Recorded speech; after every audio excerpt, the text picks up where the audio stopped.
O Céu e o Inferno, capítulo 4, Espíritos Sofredores, segunda parte, Ferdinand Bertin.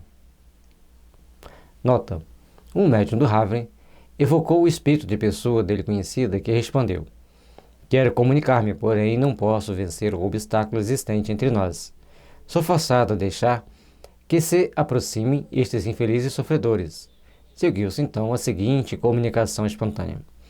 Então, o médium evoca um conhecido dele, o espírito vem dar uma comunicação breve para que outros viessem da comunicação segundo a autorização que tinham do mundo espiritual ali presente os espíritos superiores. Porque quem controla as reuniões mediúnicas são espíritos, no mínimo, bons. No caso do Kardec, eram espíritos muito superiores que organizavam naquela época a codificação da doutrina espírita. Não podia ser diferente, tinha que ter espíritos muito sérios, de muito conhecimento, de muitas conquistas morais. Estou num medonho abismo. Auxilie-me, ó meu Deus!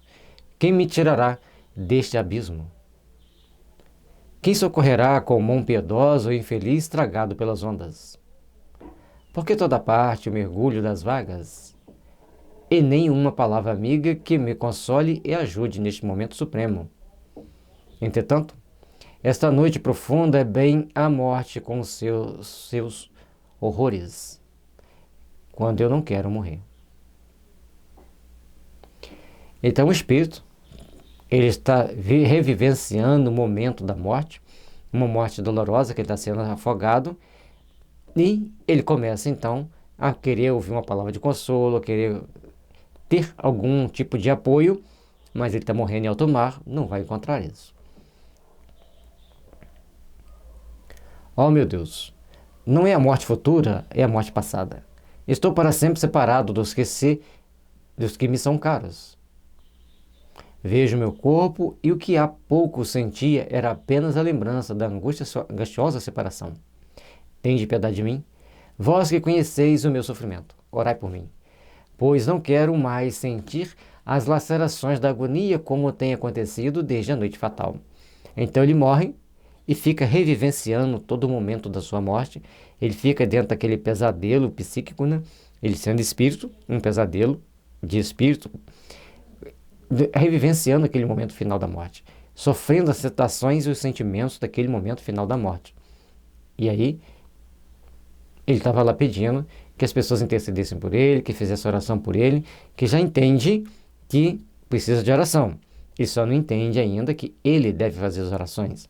Então, e a vida dele, como não tinha sido pautada por nenhum grau de aculturamento espiritual, ele fica então preso naquela situação, ele fica preso dentro de determinados padrões, que ele precisa então agora se libertar deles e pede ajuda daquele grupo de estudo mediúnico. É essa, no entanto, a punição, bem a precinto. Conjuro-vos a orar, ó, o mar, o frio, vou ser tragado pelas ondas, socorro, tende piedade, não me repelais. Nós nos salvaremos os dois sob esta tábua?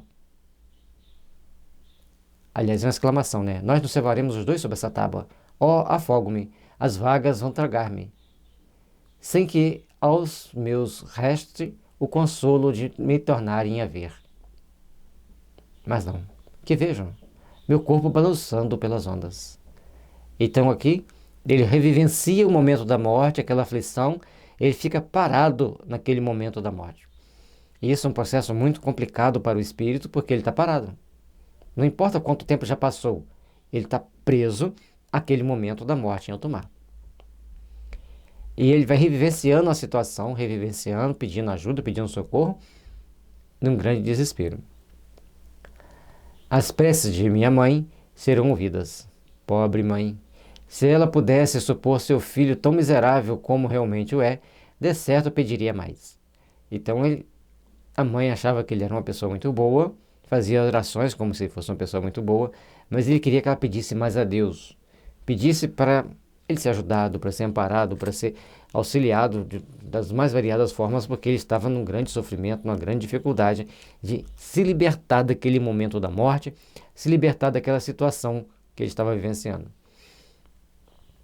Acredita, porém, que a morte santificou o passado e chora-me como Marte, e não como infeliz castigado. Ó, vós que o sabeis, sereis implacáveis? Não, certo que intercedereis por mim. François Bertin. Lá era Ferdinand Bertin, aqui François Bertin. Ou seja, não é mais o mesmo espírito que deu a primeira comunicação, é um outro que dá a comunicação. E a questão de como orar é muito importante. Por isso que quando a gente que é espírita faz a oração para alguém que morreu, que a gente já pensa suavemente, né? A gente pensa bem suave, né? De forma bem cristã sobre as faltas cometidas pela pessoa, pede que Deus os perdoe por aquelas faltas, né? Nós somos bons cristãos, nós vamos pedir para que Deus os perdoe, e aí nós vamos ter como caminhar, como entender todo esse mecanismo, todo esse processo de realização, de fortalecimento dos nossos corações, das nossas ações, para podermos fazer um possível para ajudar aquele espírito. E ele pede exatamente isso, que a gente o ajude, que a gente faça as nossas orações, unamos-nos em oração para ajudá-lo, entendendo que ele é uma pessoa, um ser criminoso. Nota da editora FEB, a 21ª edição de 1973. O espírito na página anterior foi designado pelo nome de Ferdinand, exatamente como original. Consultamos diversas edições francesas nas páginas 324/5, inclusive da 4ª edição de 1869. Os nomes que estão aqui estão batendo com as edições que eles olharam. É importante que nós tomemos consciência dos nossos atos, tenhamos consciência das nossas ações e, quando chegar aquele dia fatídico, que estejamos com a nossa consciência preparada para enfrentar a dura realidade de se ver livre do corpo físico, mas algemado à consciência de paz ou de culpa. De acordo com a nossa conduta, com nossos atos durante a vida, seremos de uma ou de outra forma. E com isso nós vamos buscar intimamente nos fortalecer para construirmos o nosso mundo íntimo, para construirmos um mundo íntimo de amor e de paz por todos nós. E é importante aquele ciclo do reciclar ali, que a vida é um constante reciclar. Nós vivemos aqui na Terra, morremos, passamos pelas mais variadas experiências aqui na Terra e, identicamente, passaremos pelas mais variadas experiências no mundo espiritual. Sempre reciclando o conhecimento do espírito para que ele se aperfeiçoe, para ele possa alçar os grandes voos da sua individualidade no seu processo evolutivo. Mas para isso é necessário que ele aprenda a educar-se como espírito. Aprenda a viver como espírito. E esse treino, a doutrina espírita nos dá sobre os mais variados aspectos, principalmente que nós temos que aprender a sermos mais solidários uns com os outros. Reflexão e comentários da mensagem de François Bertin. Desconhecido inteiramente esse nome, não sugeria sequer à memória do médium uma vaga lembrança pelo que supôs fosse de algum desgraçado náufrago que se lhe viesse manifestar espontaneamente, como sucedia várias vezes. Mais tarde soube ser, efetivamente, o nome de uma das vítimas da grande catástrofe marítima ocorrida nessas paragens a 2 de dezembro de 1863. Então, o médium vem, eles procuram descobrir quem era François Bertin e, a tentar achar, nessa busca, ver que ele era uma das vítimas de um naufrágio em alto mar. A comunicação foi dada a 8 do mesmo mês, 6 dias, portanto, depois do sinistro. O indivíduo perecera fazendo tentativas inauditas para salvar a equipagem e não momento em que se julgava ao abrigo da morte, não tendo qualquer parentesco com o médium, nem mesmo conhecimento, porque se teria manifestado a este em vez de fazer a qualquer membro da família. E aí vem a questão. Normalmente nós achamos, naquela época achava-se que o espírito tinha que procurar alguém da família. Mas por que não tinha jeito? Muitas das vezes a família não era espírita, a família não entendia o espiritismo, a família não entendia o mecanismo das comunicações, então fazia-se necessário ele buscar alguém que fosse médium. E um detalhe aqui, ele fica tentando se salvar, e quando ele acha que ele tinha se segurado na tábua que ele ia salvar, ele vê o corpo dele então balançando pelas ondas, sendo tragado pelo mar, já morto. E não tem nenhum parentesco com o médium. E por que ele não procura alguém da família e procura o médium? É que os espíritos não encontram em todas as pessoas as condições fluídicas imprescindíveis à manifestação. Primeiro passo, para ter a comunicação, a pessoa tem que ter uma condição fluídica, uma condição psíquica, vibracional, e também uma predisposição física que permita ao espírito fazer esse interlace perispiritual e conseguir passar a comunicação. Isso, nem todas as pessoas possuem essa possibilidade. Este, na perturbação em que estava, nem mesmo tinha liberdade da escolha, sendo conduzido instintivamente e ativamente para este médium, dotado, ao que parece, de aptidão especial para as comunicações desse gênero, porque o médium sempre recebia pessoas que havia falecido no mar. É uma característica do médium, é uma característica que ele oferece de receber espíritos com aquele padrão de sofrimento, aquele padrão de desencarne. E é muito comum médiuns assim. Tem médium que ele recebe muito de pedreiro que caiu de prédio, ou pessoas que caíram de penhasco, que foram atropelados, sempre dentro desse tom. Outros médiuns recebem pessoas ligadas à política. Eu conheço uma médium que ela recebe espíritos que não sabem falar, que são mudos, e vai ter que ali ela tem a energia de ajudá-los a voltar a falar. Então, tudo, ou em extremo remorso, extremo dor interna. Então, cada médium tem suas características. Assim como tem médium que recebe com muita facilidade espíritos de ex-políticos, de ex-militares, e outros vão receber com muita facilidade espíritos de grandes nomes da doutrina espírita do passado. Outros também terão muita facilidade de receber espíritos ligados à área da saúde, cada um com as suas tendências, com as suas possibilidades mediúnicas, conforme está muito bem descrito no Livro dos Médiuns. O Livro dos Médiuns vai nos mostrando as possibilidades de cada médium, as possibilidades do espírito, o meio e o médium. Nós temos que entender isso. O item 159, ele mostra para nós que a mediunidade é inerente a cada pessoa com as suas peculiaridades. E mais o meio onde ela está, e vem os espíritos com aquela peculiaridade daquele médium para produzir a manifestação. Eu acho interessante que, certa vez, hoje a gente não recebe as comunicações dessa forma, que a gente já se educou para não receber em casa.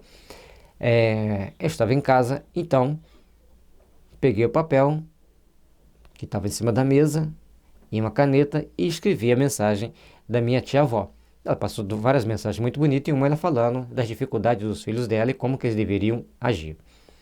Passado um tempo, a irmã dessa minha tia-avó, que era minha avó, ela veio e chegou para mim e falou assim: mas eu estou muito preocupada com você. Por que você está indo para o espiritismo? Aí eu falei: mas estou muito preocupado com a senhora. Por que a senhora não procurou fulano, beltrano, que são católicos? Aí ela falou: porque eles não entendem que pode comunicar um espírito. Eles não entendem que existe mediunidade. Falei: então, por isso mesmo eu sou espírita, porque eu entendo que existe comunicação dos espíritos e entendo que existe mediunidade. Aí ela falou: mas isso é muito perigoso. Assim você pode não ir para o céu. E ali nós conversamos algum bom tempo, ela se esclareceu, ela entendeu que era importante ser espírita, e é importante ser espírita para a gente crescer espiritualmente. Então, aí são questões de espíritos familiares, da nossa família, que vêm se comunicar conosco. E a gente tem que saber lidar com eles, que nem todos pensam espiritamente. Eles pensam do jeito que eles tinham aqui na Terra e muitas das vezes com os apegos materiais aqui da Terra. Isso não quer dizer que eles estejam numa condição inferior ou uma condição superior. Eles mostram o momento que eles estão de ainda não despertar integralmente para as realidades transcendentes da vida. E a maioria dos nossos parentes estão no mundo espiritual e nem sempre são espíritas, embora sejam espíritos. Porque um espírito espírita exige que esse espírito passe por algumas transformações íntimas, por algumas transformações dos seus sentimentos. Também é de supor que pressentisse uma simpatia particular, como outros a encontraram em idênticas circunstâncias. A família, estranha ao espiritismo, talvez infensa mesmo a esta crença, não teria acolhido a manifestação como este médium. E a gente lembra aqui um livro que chama E Se Fosse Verdade? Nesse filme, a jovem fica presa e fica num coma. Era uma médica e ela achava que ninguém podia ficar naquelas máquinas vivendo eternamente em coma, deveriam desligar a máquina.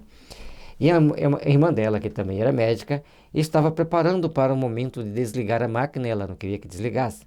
E ela sai procurando ajuda, ela encontra um rapaz que conseguia comunicar com ela e todas as tentativas eram acontecer fatos bastante cômicos.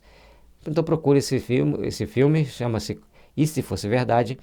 Ele é bastante instrutivo e um pouco cômico, mas dá uma ideia para nós desse mundo espiritual, das possibilidades comunicativas e das famílias que são infensas. Ou seja, não quero saber de espiritismo, não quero saber disso, você pode ser um louco, um esquizofrênico, até quero distância, aí vem com todas aquelas ideias esquisitas de querer atacar o espiritismo sem conhecê-lo. Mas, como diz uma amiga minha, não se preocupe. Essas pessoas serão aquelas que, após aquele dia, irão nos pedir ajuda. E a gente, como bom cristão, ajuda. Então vamos continuar nosso estudo. Posto que a morte remontasse há alguns dias, o espírito lhe experimentava ainda todas as angústias. Evidente, portanto, que não tinha consciência da situação. Acreditava-se vivo, lutando com as ondas, mas, ao mesmo tempo, se referindo ao corpo como se dele estivesse separado. Grita por socorro, diz que não quer morrer e fala algo logo após a causa de sua morte, reconhecendo nela um castigo. Então, cada um vivencia esse momento final de uma forma, de acordo com o seu grau de evolução, de seu grau de entendimento. Lógico que ninguém quer morrer, todo mundo vai procurar se salvar em todos os momentos de perigo e reconhece a morte, e ali ele achou que fosse um castigo. Normalmente ele deve ter passado por um processo de ajuste de conta frente às leis divinas, onde, em alguma época do passado, jogou alguém no mar, não permitiu que alguém recebesse aquela chamada extrema-unção, então ele morre numa condição que ele não pode receber extrema-unção, e ele queria receber. Ele não pode dar a última palavra para os parentes, que ele deve ter proibido alguém, só supondo, ele pode ter proibido alguém de receber, de dar aquelas comunicações finais ali de despedida, ou seja, tem uma gama enorme de possibilidades que ele estava reparando o seu erro do passado, por isso ele entendia a morte como um castigo. E muito na realidade é uma recompensa, que você está se livrando de um karma para adquirir um objetivo maior, uma liberdade maior para suas próximas reencarnações. Toda essa incoerência denota a confusão das ideias, fato comum em quase todas as mortes violentas. 2 meses mais tarde, a 2 de fevereiro de 1864, o espírito de novo se comunicou, espontaneamente pelo mesmo médium, dizendo-lhe o seguinte. Então, a partir do momento que o Kardec já identifica que ele está perturbado, que ele está com dificuldade, que ele está tendo que se reencontrar. E aí, 2 meses mais tarde, já um tempinho, embora pequeno, mas melhor do que 6 dias, ele vai dar outra comunicação espontânea. A piedade que tiveste dos meus tão horríveis sofrimentos aliviou-me. A importância da gente ter compaixão daqueles que sofrem. Compreendo a esperança, entrevejo o perdão. Mas depois do castigo da falta cometida, sofro continuamente e, se por momentos permite Deus que eu entreveja o fim da minha desventura, devo as preces de caridosas almas apiedadas da minha situação. Ó esperança, raio celeste, quão bendita és quando tem sido despontar-me na alma. E a partir do momento que essas pessoas piedosas oram por ele, ele tem o alívio da situação que ele está vivenciando, que ele poderá vivenciar. Então é importante que a gente entenda que antes da gente querer que o outro faça oração por nós, nós temos que fazer. Nós temos que treinar a fazer oração. Nós temos que treinar, orar, pedir a Deus, pedir amparo, pedir proteção, tentar nos refazer intimamente, tentar nos ajudar para sermos melhores, para estarmos melhores. Mas, o abismo escancara-se, o terror, o sofrimento, absorve o pensamento de misericórdia. A noite sempre à noite. A água a branir das ondas que me tragaram, não apenas pálida imagem do horror em que se envolve o meu espírito. Fico mais calmo quando posso permanecer junto de vós, pois assim como a confidência de um segredo ao peito amigo nos alivia. Então, se ele chega à noite, ele começa a rever todas aquelas cenas, rever todo aquele sofrimento da morte, que ele não queria morrer, então ele está muito traumatizado, ele está muito parado naquele momento, naquele estágio, e então ele precisa das orações e ele se sente bem junto ao grupo espírita que ele está. Por isso a nossa responsabilidade de irmos à reunião mediúnica, porque ali, junto daquele grupo, eles estão se sentindo bem, ele se sente melhor, ele se sente mais confortável, ele consegue conviver melhor consigo mesmo na presença da equipe que trabalhava lá no Havre, de onde ele passou a comunicação. Assim, a vossa piedade, motivada pela confidência da minha penúria, acalma o sofrimento e dá repouso ao meu espírito. Esse momento do espírito chegar e se comunicar, poder falar o que ele está sentindo, expressar seus sentimentos, suas angústias, é de extrema importância para o espírito e extremamente benéfico para o médium em termos de conquistas futuras. É um tratamento que nós não podemos deixar de lado, nem para amanhã. Nós temos que estar sempre atentos, sempre fazendo, para podermos esclarecer esses espíritos, para podermos ajudar-nos mutuamente. Faze-me bem as vossas preces. Não me as recuseis.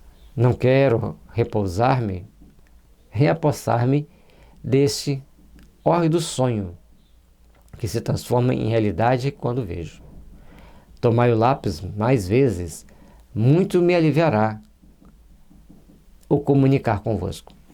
Então ele quer se livrar daquele pesadelo, ali, porque quando ele vivencia, ele sente tudo aquilo lá como se fosse uma realidade, então ele pede para as pessoas escreverem mais, para ele poder comunicar mais, para ele poder dar mais vazão àquele sofrimento dele. Dias depois, numa reunião espírita em Paris, dirigiram-se a este espírito as seguintes perguntas, por ele elaborada numa única comunicação e mediante outro médium, na forma abaixo. Eis as perguntas. Quem vos levou a comunicar espontaneamente pelo outro médium? De que tempo datava a vossa morte quando vos manifestaste? Quando o fiz, parecieis duvidar ainda do vosso estado. Ao mesmo tempo que externáveis angústias de uma morte horrível, tende agora melhor compreensão dessa situação? Então ele está fazendo as perguntas que ele externava uma pessoa semblante, pelo seu modo de falar, semblante para aqueles que eram videntes, mas pelo modo de falar, por ele escrever, uma dor, um sofrimento. E por que isso? Disseste positivamente que a vossa morte era uma expiação. Podei dizer-nos o motivo dessa afirmativa? Isso constituirá ensinamento para nós, e ser-vos-á de um alívio. Por uma confissão sincera, farei jus à misericórdia de Deus, a qual solicitaremos em nossas preces. Então, quando ele fizesse aquela comunicação respondendo essas 6 perguntas, ele estaria se esclarecendo, nos ajudando a compreender a morte, as consequências da morte, baseado nas nossas conquistas aqui do dia a dia, e assim conquistar a si mesmo para o seu processo de crescimento e evolução infinita que está aí para todos nós. E depois ele pede aquele colocando que ele vai trazer mais alívio para ele, eles vão fazer mais oração por ele, e principalmente essa interação, ela tem um significado importante dentro de qualquer tipo de tratamento. Resposta. Em primeiro lugar, parece impossível que uma criatura humana possa sofrer tão cruelmente. Deus, como é penoso ver-se a gente constantemente envolta nas vagas e em fúria, provando incessantemente esse suplício, esse frio glacial que sobe ao estômago e o constringe. Então, quando ele cai no mar, o mar agitado, o mar muito frio, ele começa a sentir o frio, começa a sentir toda aquela situação, todo aquele balançar dele na água, sentindo todo aquele mal-estar. Mas de que serve entreter-vos com tais cenas? Não devo eu começar por obedecer às leis da gratidão, agradecendo-vos a vós todos que vos interessastes pelos meus tormentos? Perguntaste se me manifestei muito tempo depois da morte? Não posso responder facilmente. Refletindo, avaliareis em que situação horrível estou ainda. Penso que para junto do médium fui trazido por força estranha à minha vontade e coisa inexplicável. Servia-me do seu braço com a mesma facilidade com que sirvo, neste momento, do vosso, persuadido de que ele me pertencesse. Então ele dava comunicação, inconsciente de que estava morto, ele estava usando o braço do médium anterior, assim como ele estava usando aquele ali, achando que pertencia a ele. Então ele não tem ainda um perfeito entendimento, uma perfeita compreensão da situação que ele está vivendo. Agora experimento mesmo um grande prazer, como que um alívio particular, mas ei-lo que vai cessar. Mas, meu Deus, terei forças para fazer a confissão que me cumpre. Ou melhor, ele está perguntando, né? Terei força para fazer a confissão que me cumpre? Ou seja, ele tem aquele momento de alívio, mas o terrível pesadelo da morte no alto mar, de vez em quando, o assola. Depois de ser muito animado, o espírito ajuntou. Então eles deram força para ele, deram palavras de estímulo, ajudaram a ele naquela comunicação. Eu era muito culpado e o que mais me torturava é ser tido por Marte, quando em verdade eu não fui. Na precedente existência, eu mandara ensacar várias vítimas e atirá-las ao mar. Orai por mim. A gente fez algumas conjecturas de como poderia ter sido, mas ele foi um pouquinho mais cruel. Nós fomos até bonzinho com ele, nas nossas conjecturas, pensando quais as possibilidades. Então, ensacava as pessoas, mandava jogar no mar, morreu no mar, e ficou vendo o corpo lá preso ao mar, sendo jogado para lá e para cá, o espírito preso, aquele corpo que estava sendo transportado pelas ondas, jogado para lá e para cá. Ninguém passa por uma situação de graça. Todos temos nossas responsabilidades, todos temos nossos compromissos, e é isso que nos faz ser tão diferentes uns dos outros e, principalmente, compreender as nossas necessidades evolutivas, nossa necessidade de aperfeiçoamento. Façamos o melhor para que o melhor nos procure. Façamos o melhor para que o melhor conduza nossas vidas. Façamos o melhor para nos beneficiarmos também com o melhor. Assim, seremos mais felizes, seremos espíritos em condições de ajudarmos-nos mutuamente uns aos outros. Espíritos Sofredores, capítulo 4, segunda parte do livro Céu e Inferno. Comentários de São Luís a esta comunicação. Esta confissão trará grande alívio ao espírito, que efetivamente foi bem culpado. Honrosa, porém, foi a existência que vem de deixar. Era amado e estimado pelos seus chefes. Essa circunstância era o fruto do seu arrependimento e das boas resoluções que tomou antes de voltar à Terra, onde, tanto quanto fora cruel, desejara ser humano.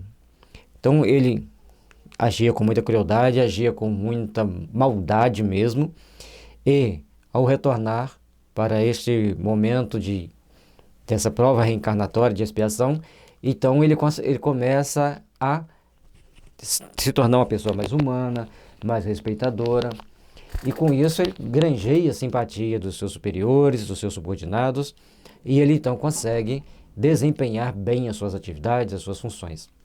O devotamento que demonstrou era uma reparação, sendo-lhe, porém, preciso resgatar as passadas faltas por uma expiação final, a da morte que teve. Ele mesmo quis purificar-se pelo sofrimento das torturas que a outros infligira. E reparai que uma ideia o persegue, o pesar de ser tido como Marte. Será tomada em consideração essa humildade. Então acharam que ele era um Marte, de tentar sobreviver ao mar, de passar naquela dificuldade toda, morrendo na causa digna do trabalho. Ele tinha um grande pesar. E isso já mostrava que ele era humilde. Então nós precisamos ter essa humildade de não querermos ser Marte, de não querer ser além daquilo que somos, que na realidade todos nós estamos na Terra, porque temos algo a reparar. Normalmente bastante erro, bastante faltas cometidas no passado. Enfim, ele deixou o caminho da expiação para entrar no da realidade, no qual, por vossas preces, podereis sustentá-lo, fazendo que o trilhe a passo mais firme e resoluto. A gente vê nas obras de André Luiz que os espíritos muito culpados, ao caírem no mundo espiritual, eles são atormentados pela sua própria culpa e ficam anos, até séculos, até milênios presos àquelas dores, aquele remorso, aqueles conflitos íntimos. Dois livros que são muito contestados por algumas pessoas, mas eu gostei da lição que eu tenho ali, porque eu li com a visão científica da situação. Então, O Abismo e o Aglon, Os Espíritos do Mar. Então, esses dois livros vão mostrando para nós a condição que os espíritos ficam no mundo espiritual de perder a sua forma humana, de perder as suas características humanas por causa do ódio, do remorso, do sentimento de querer se vingar de Deus, uma raiva deles contra Jesus, ou seja, umas coisas assim meio estranhas. Mas isso leva os espíritos a ficarem presos naquela região de sofrimento. Então, aqui nós vamos vendo que o nosso irmão, ele começa a ter um devotamento para se reparar e redimir do erro, não aceita ser mártir, vê que ele sofre muito e as pessoas deveriam rezar por ele com mais intensidade, como ele fala lá na mensagem. E aqui, o São Luís vem e mostra que ele já tem uma grande conquista, ele já se arrepende, ele já começa a ter um novo ideal. Isso é muito importante para o espírito. Arrepender do erro, começar uma nova caminhada, erguer os olhos e, da agora para frente, eu vou caminhar. Da agora para frente, eu vou procurar realizar o melhor possível. Da agora para frente, eu vou ser diferente. Isso faz muita diferença para o espírito que quer crescer, que quer se aperfeiçoar, que quer se melhorar. E faz parte do processo de cada um de nós, esse aperfeiçoamento, essa melhoria, para que a gente possa estar bem, para que a gente possa nos aprimorar. E o mundo, meus irmãos, carece de pessoas que esclareçam a realidade espiritual. Os nossos jovens estão cada vez mais perdidos nos labirintos das inconsequências, labirinto das indisciplinas, ou seja, eles carecem de uma orientação, eles carecem de um novo caminhar para a realidade transcendente da vida. Por isso, tenhamos mais amor uns pelos outros, não venhamos a condenar os outros pelo que eles fazem, mas sempre unir o sentimento em oração, para que a gente possa resgatar o maior número de espíritos das ações das trevas. Quanto mais nós mentalizarmos positivamente, falarmos positivamente e fizermos as nossas orações, a gente vê que o Espírito pedir oração, pedir oração, pedir oração, e nós precisamos de orar mais. Eu falo nós porque eu também preciso de orar mais. E ter compaixão dos que sofrem. Você viu uma pessoa numa situação que nós achamos não muito boa, ou numa situação difícil, seja financeiramente, seja eticamente, moralmente, Pai, perdoa-o. Ele não sabe o que faz. Derrame sobre essa própria alma o sentimento de amor, de misericórdia e de paz. À medida que a gente vai lançando esses bons pensamentos, esses bons ideais, e sempre ele vai se melhorar. Ele vai começar a sentir novas vibrações e outros padrões mentais vão começar a brotar nos seus corações. E muitas das vezes, aqueles que estão por um caminho tão errado, no nosso ponto de vista, ele já melhorou muito em relação ao que ele foi ao passado. Por outro lado, conforme que mostra a mensagem do François Bertrand. Então, à medida que ele vai melhorando, que vai fazendo oração, ele vai cada vez mais se fortalecendo bem, cada vez mais vai se aprimorando para errar menos. E isso nós temos que procurar fazer, isso nós temos que procurar estar sempre estendendo a mão para que esses pobres irmãos que estão sofrendo possa receber um alento de paz, de harmonia e de fraternidade. Que a luz do amor divino envolva todos aqueles que sofrem, envolva nossos lares, envolva, Senhor, todas as mentes, para que possamos aprender a refletir a sublimidade do Teu amor entre nós. François Riquet era um velho celibatário, avarento e muito popular, falecido em C, em 1857. Legando aos parentes colaterais considerável fortuna. Em tempo fora locador de uma inquilina, que mais tarde o esquecera completamente, ignorando-a até se ainda ou não vivia. Em 1862, uma filha dessa senhora sujeita a crise de catalepsia, seguidas de espontâneo sono magnético, e também bom médium escrevente, viu num desses sonos o Sr. Riquet, ao qual pretendia dirigir-se à sua mãe. Bom, aqui ele dá característica, era um velho celibatário, avarento que acumula uma grande riqueza, tinha uma inquilina que ele já tinha esquecido, e a filha dessa senhora o vê querendo se dirigir a ela. Então vamos lá. Passado alguns dias, uma vez que se manifestara espontaneamente, confirmando aquele intuito, entretiveram com ele a seguinte conversação: que pretendeis de nós? O dinheiro do qual se apossaram os miseráveis a fim de que o repartirem. Venderam fazendas, casas, tudo para se recuperarem. Desbarataram meus bens como se não mais me pertencessem. Fazei que se me faça justiça, já que a mim me não ouvem, e não quero presenciar infâmias tais. Dizem que eu era usurário, e guardaram-me o cobre. Por que não mo querem restituir? Acharão que foi mal ganho? Isso acontece com a maioria dos espíritos muito apegados às coisas materiais. E a gente vê muito disso nas comunicações, nas reuniões mediúnicas, quando o espírito fica apegado. Eu tinha 27 ternos, cada terno chegava a custar R$ 5.000. Aquilo é uma fortuna, eles querem pegar tudo, eles querem vender, eles querem doar, eles querem usar. Ou seja, o espírito fica desesperado por aquilo que ele obrigatoriamente tem que deixar. E, lógico, vai deixar. Não tem como fazer outra coisa, não tem como ser diferente. Ele tem que deixar para trás e seguir seu caminho evolutivo. Mas vós estáis morto, meu caro Senhor, e não tendes mais necessidade alguma de dinheiro. Implorei a Deus para vos conceder uma nova existência de pobreza, a fim de expiardes a usura desta última. Ou a doninha foi cruel com o espírito. Não, eu não poderei viver na pobreza. Preciso de meu dinheiro, sem o qual não posso viver. Demais, não preciso de outra existência, porque vivo estou atualmente. Esse é o grande engano. Ele está vivo, mas está vivo como espírito. Uma vida cheia de dinheiro, cheia de coisas materiais, mas que ele desperdiça as mãos cheias desse dinheiro, deixando para parentes, conforme ele falou, que se lucupretaram com aquele dinheiro, não fizeram nada de bom com aquele dinheiro para o próximo. É o que acontece com quem acumula. Se você acumula, se você não orienta os seus descendentes, se você não faz uma boa orientação, lá vem os problemas, lá vem as situações e toda uma gama de dificuldade inerente àquele processo de aperfeiçoamento, de melhoria que a pessoa precisa empreender. Com isso, ele tem que passar por determinadas experiências, muitas das vezes complexas, difíceis, dolorosas, para aprender a valorizar o dinheiro. A grande dificuldade, o grande problema das pessoas que acumulam muito simplesmente para ter acumulado é que depois tem que reencarnar na miséria. Foi-lhe feita a seguinte pergunta no intuito de chamá-lo à realidade: sofreis? Oh, sim, sofro. Piores torturas que as das mais cruel enfermidades, pois é minha alma quem as padece. Tenho sempre em mente a iniquidade de uma vida que foi para muitos motivo de escândalos.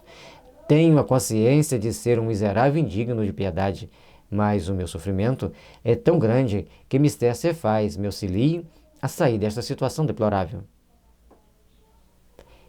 Na hora que pergunta se ele sofre, ele dá uma bela definição de sofrimento. Acusaram de muitas coisas e hoje ele se sente um miserável e indigno, mas de piedade, mas ele precisa de ajuda para sair daquele sofrimento. Essa é uma condição que a maioria dos espíritos vão encontrando durante a vida, e essa é uma forma que nós temos que ajudá-los a se redimir, ajudá-los a se refazerem, porque são espíritos necessitados de amparo, necessitados de amor, necessitados de misericórdia. Por isso é importante, meus irmãos, minhas irmãs, procurarmos entender como devemos nos portar aqui na vida para deixarmos essa vida em condições melhores do que entramos e, principalmente, sabendo nos desapegar das coisas materiais, cultivar verdadeiras amizades que vão ser úteis e com isso nós vamos ajudar as pessoas a serem melhores, a estarem melhores, a caminharem para o bem. Se a gente quer acumular o dinheiro sem ajudar ninguém, acabamos por criar problemas muito sérios para nós mesmos. E aí, lá vem o futuro cheio de misérias, de dores e sofrimento. Oraremos por vós. Obrigado. Orai para que eu esqueça os meus bens terrenos, sem o que não poderia arrepender-me. Adeus e obrigado. François Riquet, Rue de la Charité, número 14. É interessante que é uma mediunidade que coloca o nome e o endereço. Nós precisamos muito estudar a doutrina espírita para não falarmos besteira. Tem médium que ele tem uma mediunidade tão sensível, com tanta capacidade de desprendimento, que ele pode fazer isso. Receber a mensagem com o nome e o endereço daquele espírito. E muitos espíritos nem têm nome mais, que já passaram tanto tempo naquela situação. Então, cada uma situação é uma, cada situação é de uma forma. E nós vamos, então, com isso, começando a crescer, começamos a nos aperfeiçoar, começando a entender a doutrina espírita de uma forma diferente. Estudar o seu inferno é procurar entender os espíritos, é procurar entender como que esses espíritos agem e reagem no mundo espiritual, segundo as suas conquistas e a sua elevação ética e moral. Que Jesus nos abençoe e nos ilumine. Ainda não terminou. É curioso ver esse espírito indicar a moradia como se estivesse vivo. A senhora Deus se pressa em verificá-la e ficou muito surpreendida por ver que era justamente a última casa que Riquet habitara. Eis como, após 5 anos, ainda ele não se considerava morto. Antes experimentava a ansiedade bem cruel para um usurário, de ver os bens partilhados pelos herdeiros, a evocação provocada indubitavelmente por qualquer espírito bom, teve por fim fazer-lhe compreender seu estado e predispô-lo ao arrependimento. É isso que a gente procura fazer sempre, é isso porque a gente procura orientar os espíritos na reunião mediúnica. Mas nós precisamos entender que, como espíritas e como pessoas que lidam com as coisas espiritualizantes e espirituais, precisamos esclarecer as pessoas dessas realidades. A realidade do espírito é transcendente, a realidade do espírito é sutil, subjetiva, e ele sofre segundo as suas condições éticas e morais. Ele sofre segundo as suas condições de sofrimento, de angústia, e é necessário nós começarmos a agir, trabalharmos intimamente pela nossa melhoria e procurarmos fazer o melhor possível para nos aperfeiçoarmos perante a Deus, perante os homens. Que Jesus nos abençoe, nos ilumine e nos fortaleça. Claire, Sociedade de Paris, 1861. O espírito que forneceu os ditados seguintes pertenceu a uma senhora que o médium conhecera quando na Terra. A sua conduta como o seu caráter justificam plenamente os tormentos que lhe sobrevieram. Além do mais, ela era dominada por um sentimento exagerado de orgulho e egoísmo pessoais, sentimento que se patenteia na terceira das mensagens. Então, é um espírito conhecido do médium, ele evoca essa senhora, já sabiam as tendências dela, já tinha uma noção de como ela era.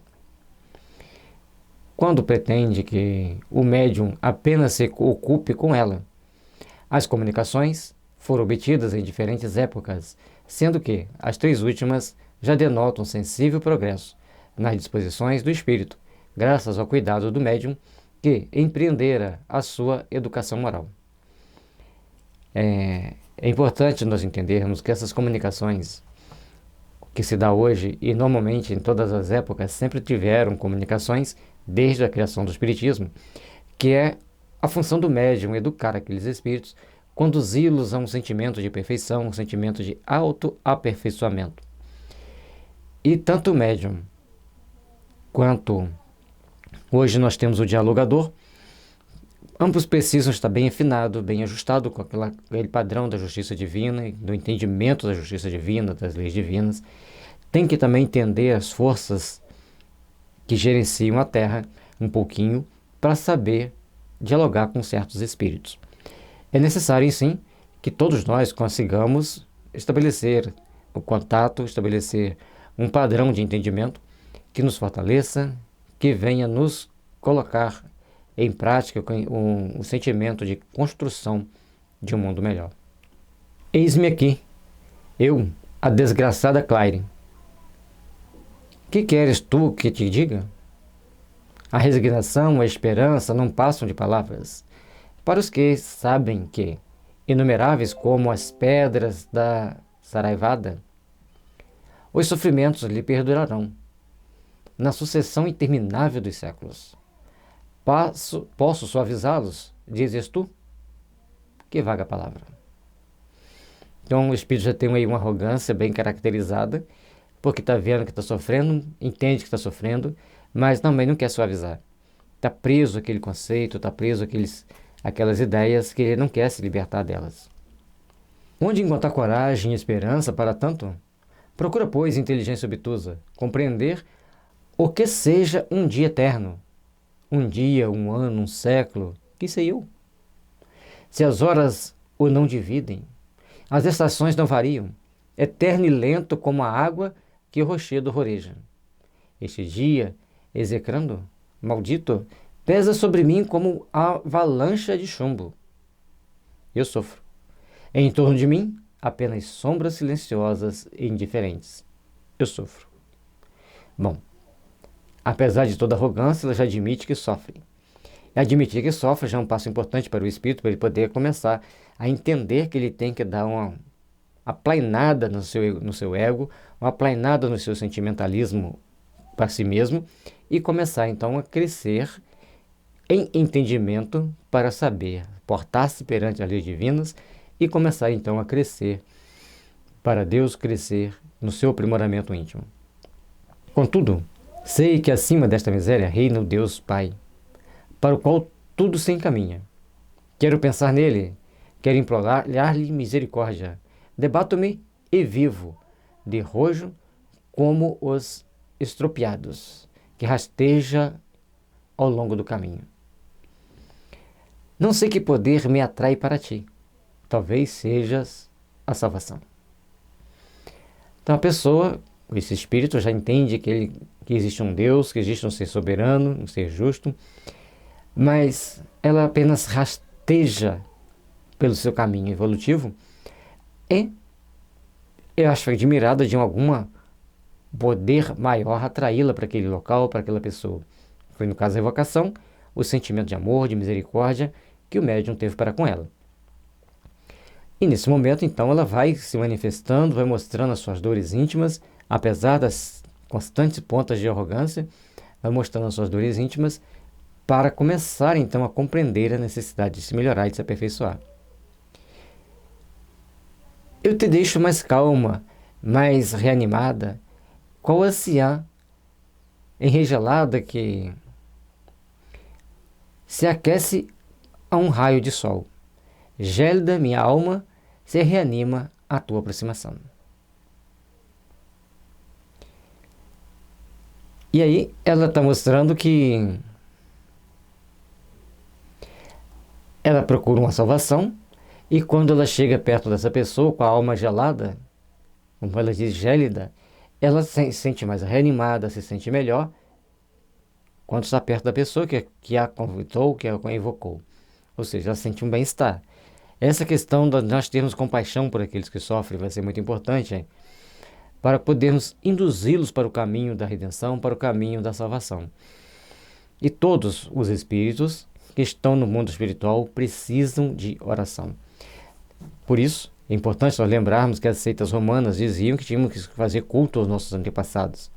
E as seitas orientais repetem que nós devemos fazer culto ao antepassado. Só que as seitas orientais não os colocam como seres divinos, mas seres necessitados de oração.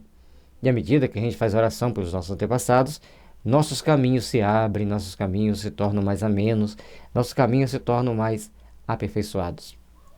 A minha desgraça aumenta dia a dia, proporcionalmente ao conhecimento da eternidade, ó miséria.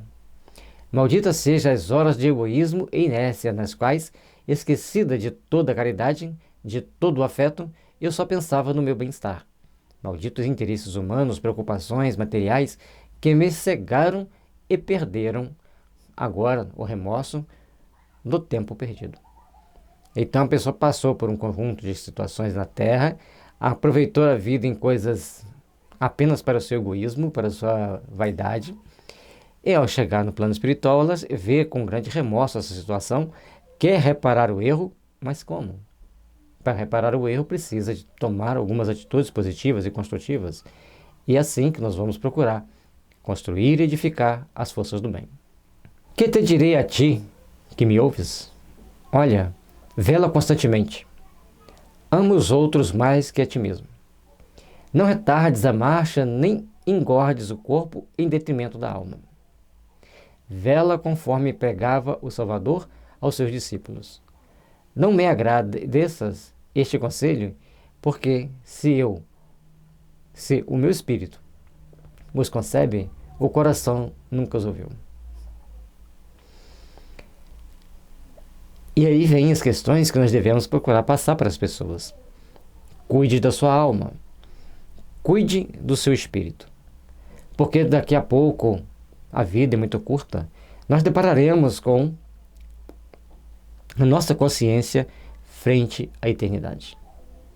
E a nossa consciência diante de toda aquela imensidão de fenômenos que existem no mundo espiritual, e principalmente os fenômenos íntimos, revelando cada face oculta que nós temos das nossas maldades, das nossas mazelas, dos nossos erros.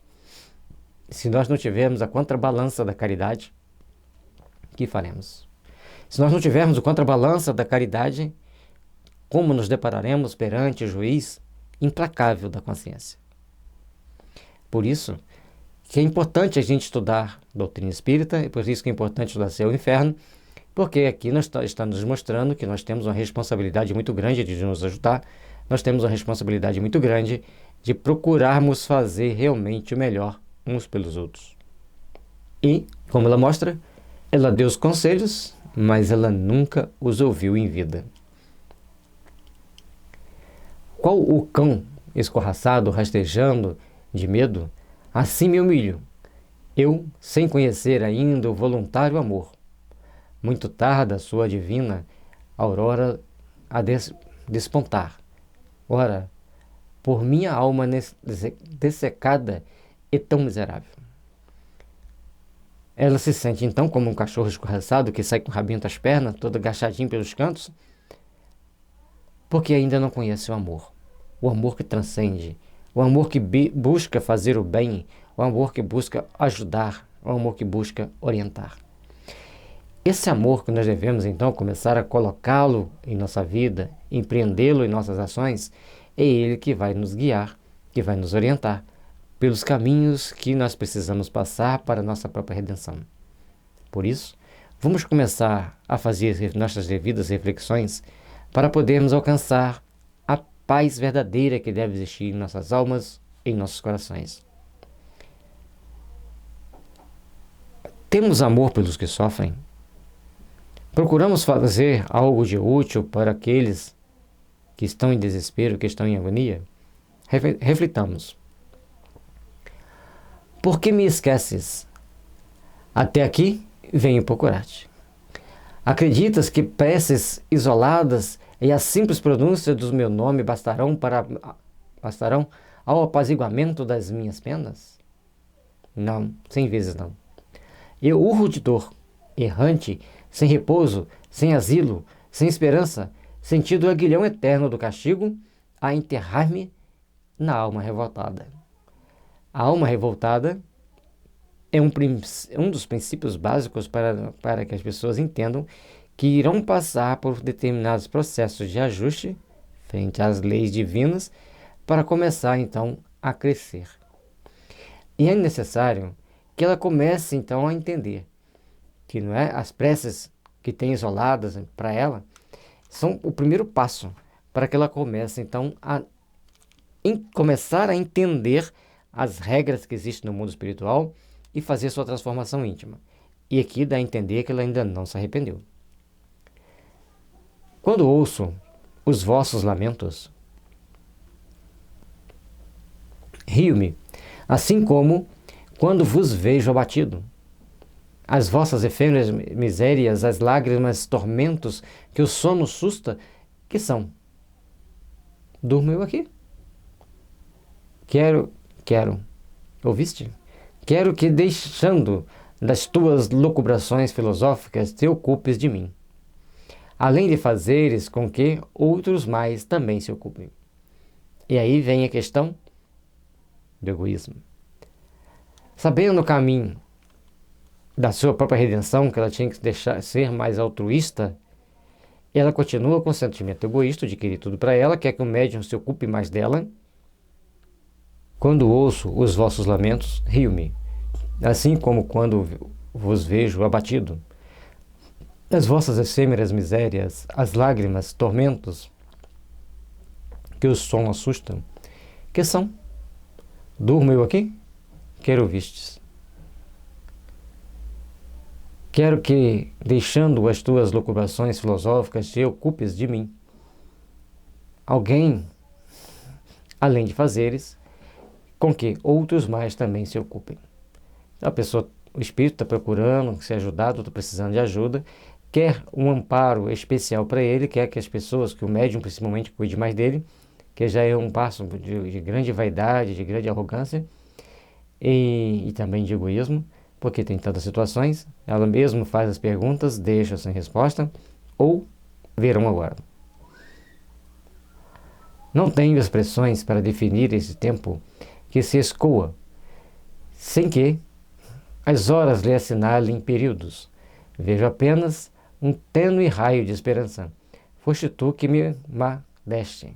O Espírito São Luís dá, nesse caso, a seguinte explicação. Este quadro é de todo verdadeiro e em nada exagerado. Perguntar-se-á, talvez, o que fez essa mulher para ser assim tão miserável. Cometeu ela algum crime horrível? Roubou? Assassinou? Não.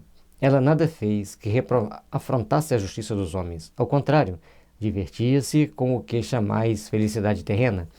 Belezas, prazeres, adulações, tudo lhe sorria, nada lhe faltava, a ponto de dizerem os que a viam: que mulher feliz.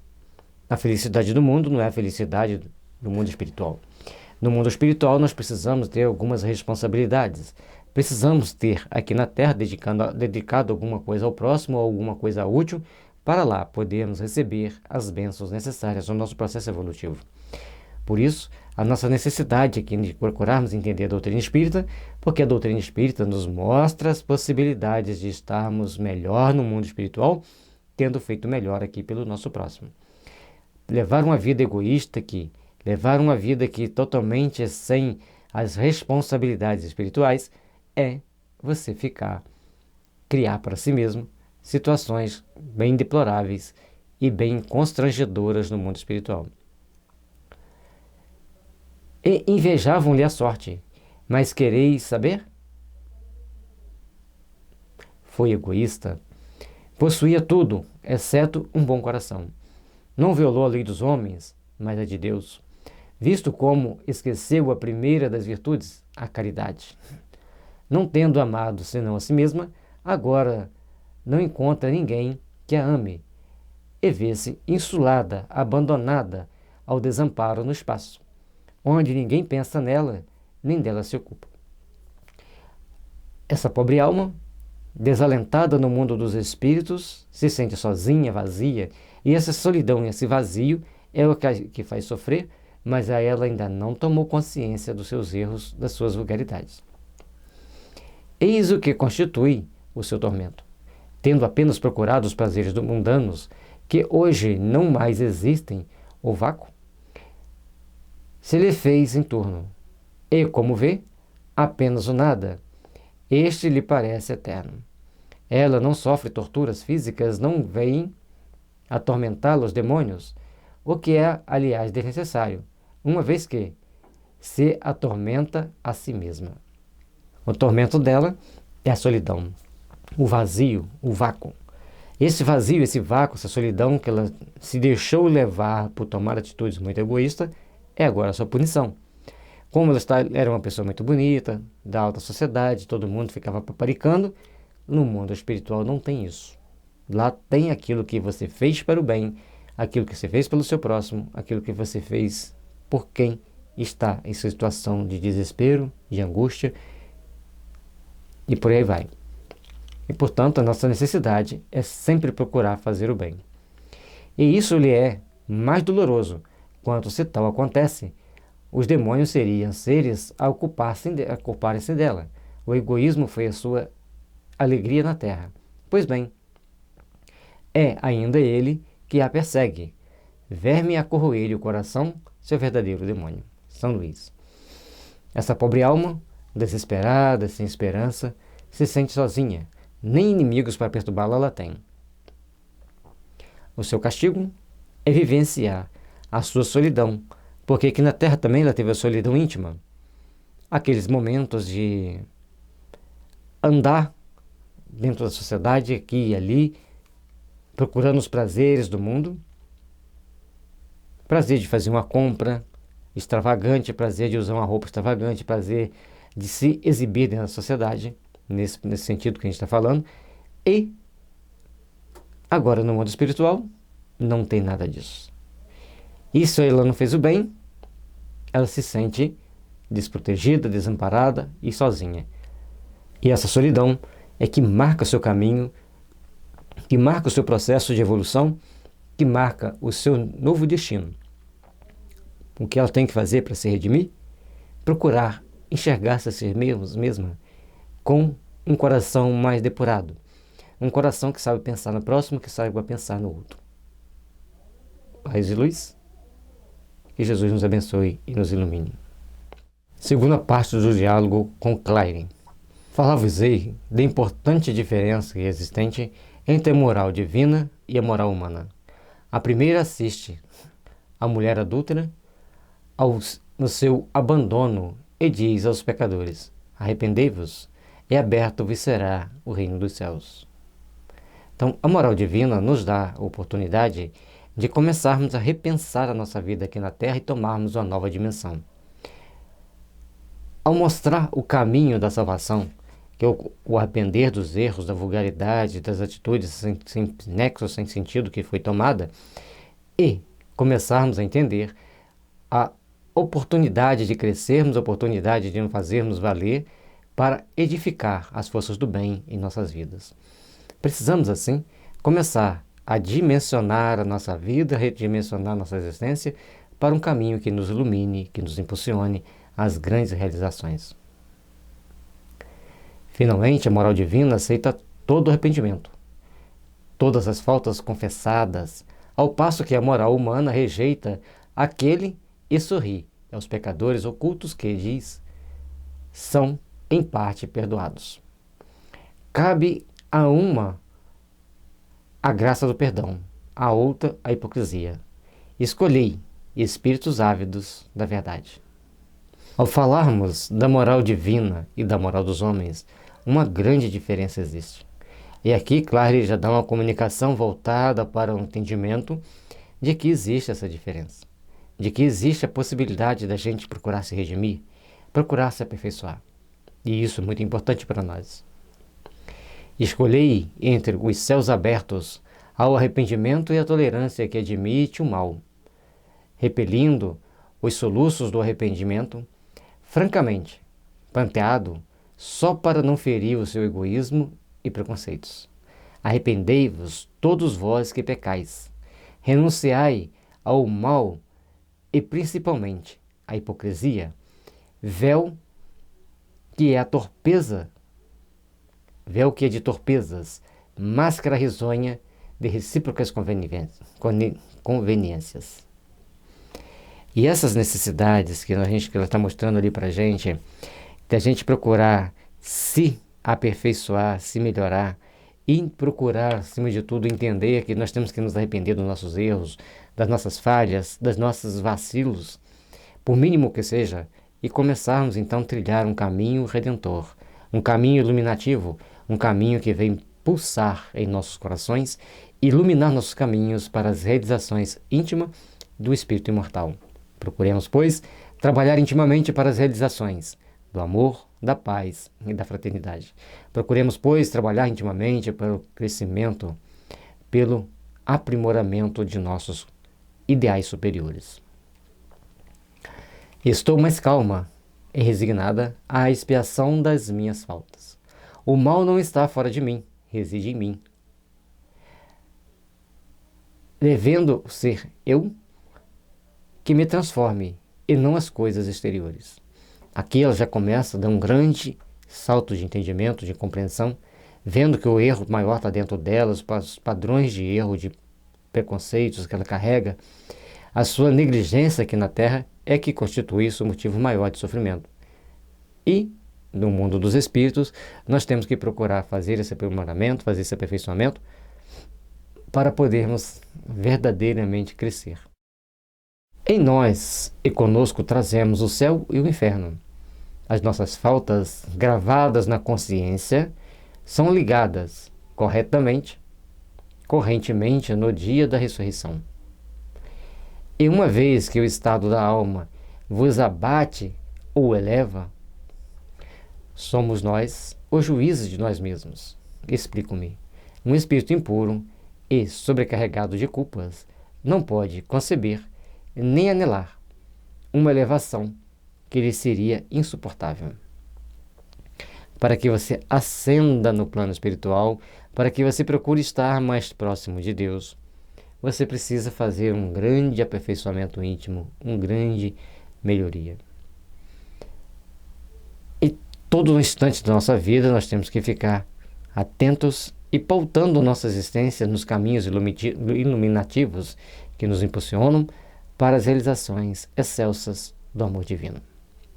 E é por isso que, todo momento, nós devemos estar cientes dos nossos atos, conscientes das nossas responsabilidades, porque é nesse caminhar que nós estabelecemos a meta que nos conduz ao Pai.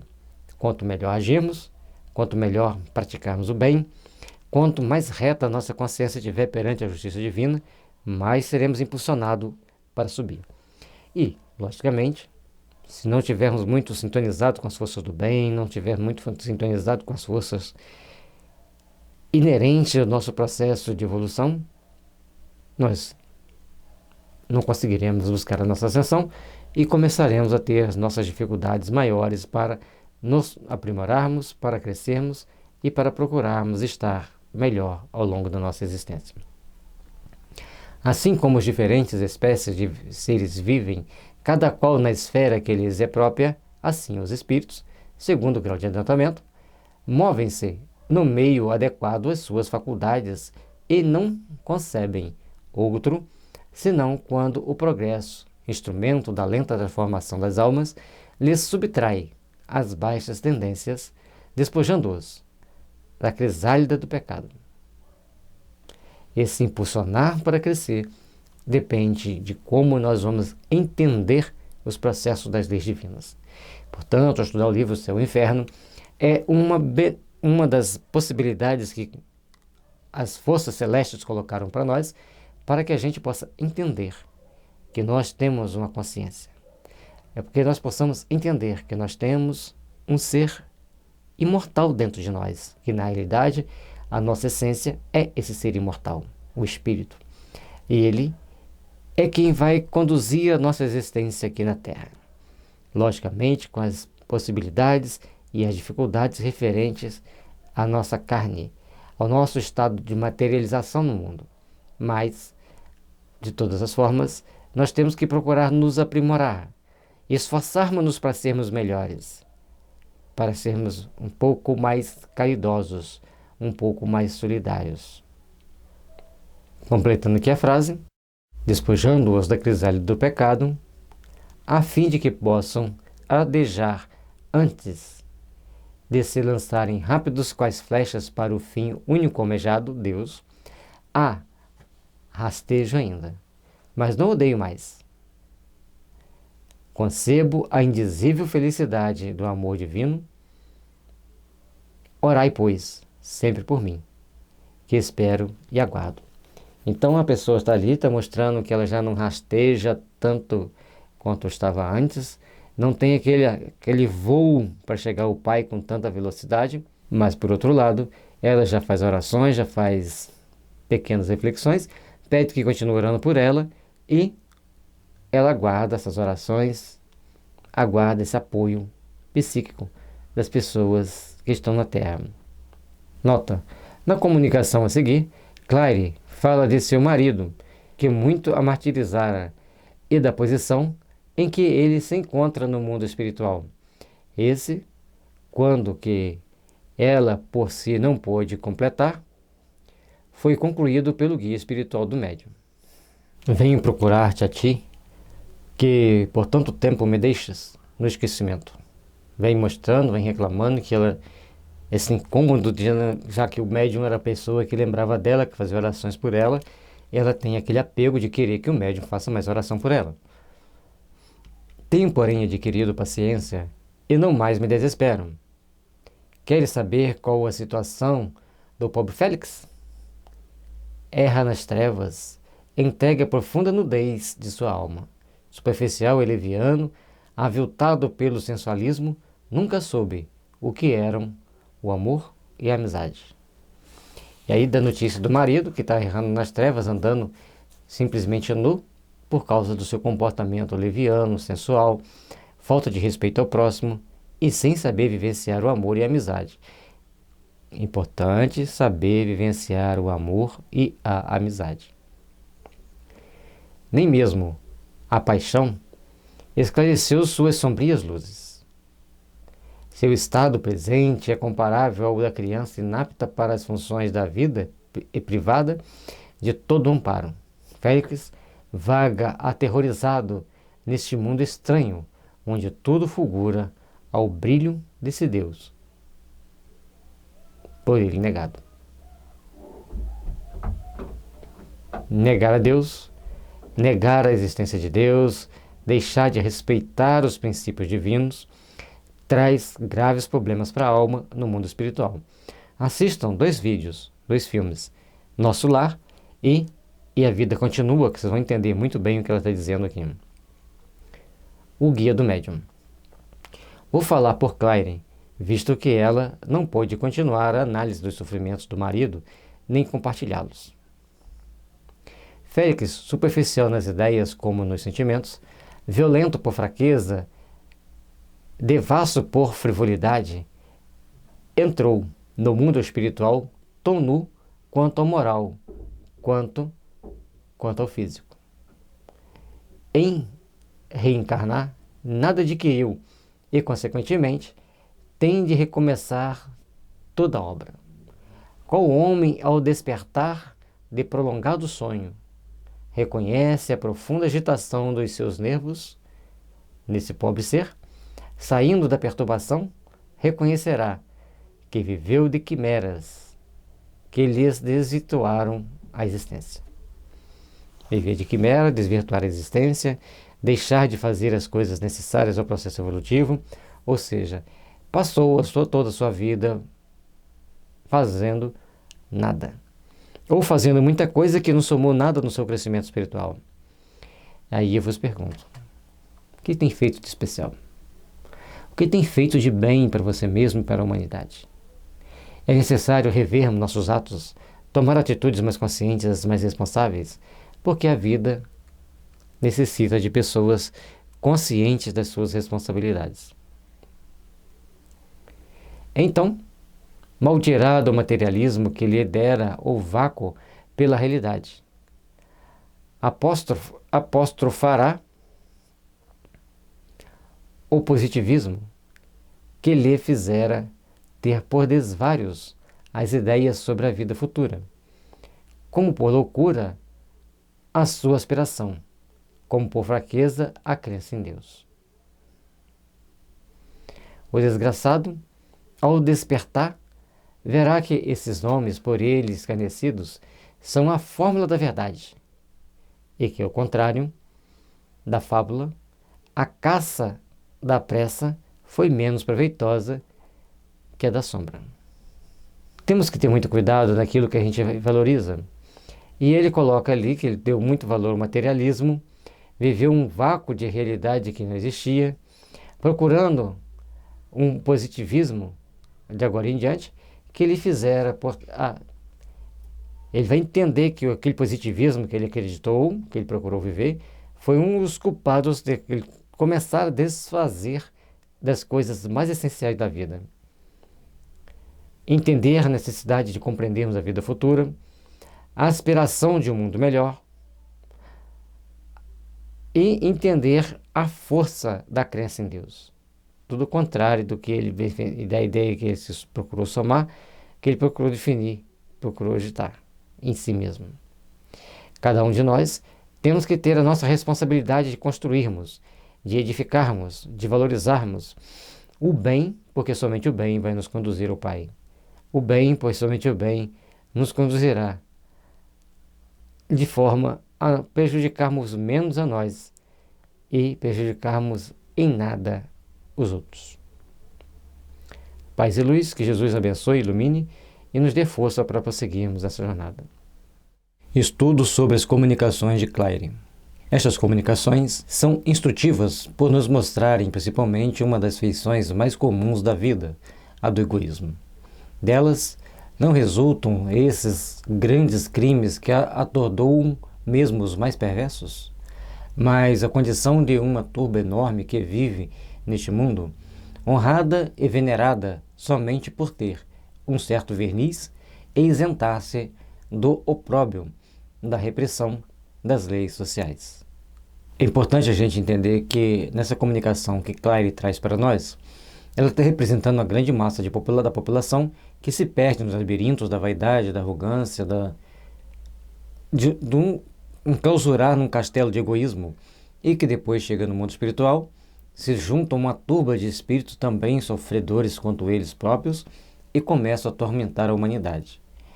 Essa gente não vai encontrar castigos excepcionais no mundo espiritual, mas uma situação simples, natural e consentânea com o estado de sua alma e maneira de viver.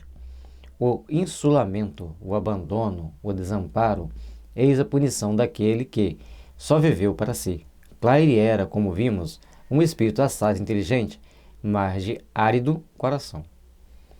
Se você quer viver só para você, se você acha que é só seu jeito de viver está bem, só a sua forma de encarar a vida é o que é útil para a sociedade, tudo bem, nós não vamos querer mudar você à força. Lembre-se que a justiça divina tem mecanismos de colocar no caminho adequado. E é por isso que ele vai mostrando aqui para nós que, ao chegar no mundo espiritual, essas pessoas vão conhecer o seu insulamento, o seu enclausuramento em si mesmo. Ninguém vai dar atenção para essas pessoas lá no mundo espiritual. Por isso, a importância de nós procurarmos valorizar as nossas oportunidades de fazer o bem, procurarmos construir intimamente as forças do bem para trabalharmos para o melhor na edificação das bases do amor em nossas vidas. A posição social, a fortuna, os dotes físicos que na terra possuíra, atraíram-lhe homenagens gratas à sua vaidade, o que lhe bastava. Hoje, onde se encontra, só vê indiferença, vacuidade em torno de si. E olha que interessante, na terra, damos valores ainda às aparências exteriores, damos valores ainda àquelas situações que nos condizem ou que nos levam a entender a condição de estar sentindo as verdadeiras, de estar sentindo aquilo que a gente acha que é bom. E no mundo espiritual vai prevalecer aquilo que realmente é bom. No longo da nossa vida, nós temos que deparar com essas realidades. Nós temos que começar a fazer certas injunções, certas observações, para começarmos a trabalhar melhor pelo nosso aprimoramento, pelo nosso aperfeiçoamento e procurar, principalmente, fazer valer as leis que regem a vida verdadeira. Ou seja, procurar entender o Código Penal da vida futura, que está lá no início do céu e inferno, para que, entendendo esses mecanismos, nós começarmos a dar os passos necessários ao processo de evolução, aos processos de aprimoramento e de melhoria íntima. Essa punição é não somente mais mortificante do que a dor que inspira piedade e compaixão, mas é também um meio de obrigá-la a despertar o interesse de outrem a seu respeito pela sua morte. A punição no mundo espiritual, ela é sempre proporcional à falta cometida, sem um exagero a mais. Mas também ela tem por meio fazer a pessoa despertar para os valores realmente da justiça divina. Em medida que você começa a entender a justiça divina, que você começa a procurar compreender a justiça divina, então você começa a ter um novo horizonte para você, um novo caminho para o seu crescimento, para o seu aperfeiçoamento. Por isso, ninguém no mundo espiritual vai achar que tem que ter uma punição muito severa para o espírito. Vai dar a ele as condições necessárias de se aperfeiçoar. A um político que deixou de cumprir as normas do bom senso vai estar, depois, reencarnado em local onde ele negligenciou, onde os seres humanos deixam as pessoas ao relento, ao abandono, para que ele comece então a ter novos valores para a vida. Ou seja, todos nós vamos estar onde necessitamos estar para o aprimoramento, para o aperfeiçoamento e para nos conduzir para Deus. A sexta mensagem encerra uma ideia perfeitamente verdadeira concernente à obstinação de certos espíritos na prática do mal. Se nós não procurarmos entender que temos que procurar seguir o bem, que temos que procurar crescer para o bem, como nós vamos ficar? Admiramos-nos de ver como alguns deles são insensíveis à ideia e mesmo ao espetáculo da felicidade dos bons espíritos. É exatamente a situação dos homens desgraçados que se deleitam na depravação como nas práticas grosseiramente sensuais. Por mais que a gente tente mostrar a realidade espiritual da vida, a realidade transcendental da vida, muitas pessoas procuram seus deleites, seus prazeres naquelas coisas mundanas, naquelas vidas que não fazem sentido para o espírito. Por isso é necessário e é importante começarmos a procurar valorizar as forças do bem, a forma de encararmos a vida, a forma de procurarmos entender os mecanismos que a vida nos oferece para crescermos espiritualmente. Todo momento da nossa existência é marcado por condições e condicionamentos. Essas condições e esses condicionamentos vão estar sempre nos orientando os caminhos existenciais, nos mostrando as oportunidades que nós temos de fazer o bem, e nós precisamos então com isso aprendermos a fazer realmente esse bem. Porque muitas das vezes nós nos enchemos de conceitos, mas nosso pobre cérebro não consegue trabalhar aqueles conceitos na prática. E aí é que nós temos que fazer um grande exercício para, ao conhecermos os conceitos, começarmos a procurar colocá-los na prática. Em tudo na vida é assim. Dirigindo um carro, dentro do ambiente de trabalho, dentro do ambiente da família e também dentro dos templos religiosos. Nós precisamos aprender a conviver com os conceitos que nós já aprendemos, ou que já conhecemos. Esses homens estão, por assim dizer, no seu elemento. Não concebem os prazeres delicados, preferindo farrapos andrajos a vestes limpas e brilhantes, por se acharem naquelas mais à vontade. Daí a preterição de boas companhias, por orgias báquicas e deboches. Ele está falando daquelas pessoas que preferem viver em condições subhumanas, aqui na Terra, por mais que as convidemos a passar por um processo de melhoria, eles preferem ficar naquelas condições ínfimas do que procurarem crescer, aperfeiçoar e se melhorar. Todos nós temos que ter as nossas condições de aprimoramento. Todos nós temos que ter a nossa condição de aperfeiçoamento dos nossos sentimentos. E se nós não procurarmos nos aperfeiçoar, onde nós vamos parar? De que forma nós vamos ficar? De tal modo, esses espíritos se identificam com esse modo de vida, que ela chega a constituir-lhe uma segunda natureza, acreditando-se incapazes mesmo de se elevarem acima da sua esfera. E assim, se conservam até que radical transformação do ser lhes reavive a inteligência, desenvolva o senso moral e os torne acessíveis às mais sutis sensações. Então, aqueles espíritos que no plano espiritual estão presos, entendimento de maior torpeza, vivendo nas condições mais abjetas, de maior sofrimento, num dado momento eles vão ter que passar para a transformação. E Deus espera que esse momento chegue pacientemente, não força-nos a nada. Mas todos nós temos a responsabilidade de nos ajudar mutuamente. Uma boa palestra, um bom sentimento, emitir boas vibrações para aquele meio, fazer nossas orações e, principalmente, colaborar nas tarefas do bem, nas forças com as ações que nós temos no bem do dia a dia, que vai gerando energias salutares que servem para levar uma espécie de bálsamo àqueles corações para transformá-los. Por isso a caridade é tão importante, por isso a caridade é tão necessária ao redimensionamento desses espíritos e à sua reeducação perante a vida. Esses espíritos, quando desencarnados, não podem prontamente adquirir a delicadeza dos sentimentos, e durante um tempo mais ou menos longo ocuparão as camadas inferiores do mundo espiritual, tal como acontece na Terra. Os espíritos do mundo inferior são aqueles que estão sempre envoltos nos mesmos sentimentos e preocupação com as coisas materiais e principalmente com os prazeres sensuais ou apenas prazeres materiais.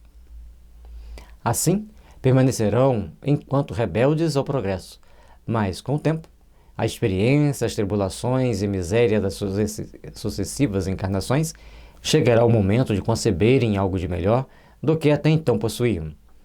Elevam-se-lhes, por fim, as aspirações, começam a compreender o que lhes falta e principiam os esforços da regeneração.